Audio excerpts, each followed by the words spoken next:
ዱንያ ላይ እንግዶች ነን። ቢስሚላህ ራሕማን ራሒም አልሐምዱሊላህ ረቢል ዓለሚን ወሰላቱ ወሰላም ዓላ አሽረፊል አንቢያኢ ወልሙርሰሊን ነቢይና ሙሐመድ ወዓላ አሊሂ ወሰሕቢሂ አጅመዒን አማ በዕድ ያ ኢኽዋኒ ፊል ኢማን ኢነል ሐያተ አለቲ ነዒሹሃ ማ ሂየ ኢላ ረሕለቱን ቀሲራ። እህቶቼ ወንድሞቼ ሆይ የምንኖረው ህይወት አጭር ጉዞ እንጂ ዘላቂ መኖር አይደለም። ሀብት እንሰበስባለን፣ ፎቅ እንገነባለን፣ እቅድ እናቅዳለን። ነገር ግን የእኛ ውዱ ነቢይ ሙሐመድ ሰለላሁ ዐለይሂ ወሰለም የነገሩንን ታላቅ እውነት ረስተናል።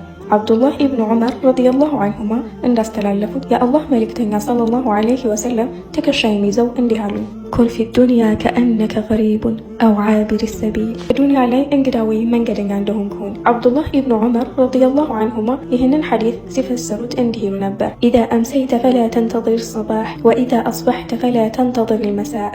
ማታ ከደረስክ ጠዋትን አትጠብቅ፣ ጠዋትን ከደረስክ ማታን አትጠብቅ።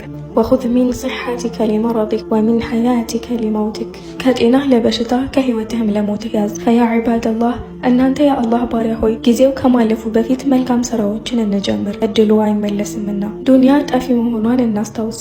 አኺራ ትልቁ ሀሳባችን ይሁን፣ እሷም የዘላለም መኖሪያ ነችና በማንኛውም ጊዜ ለጉዟችን ለሞታችን ዝግጁ እንሁን። ወሰላሙ ዓለይኩም ወረሕመቱላሂ ወበረካቱ።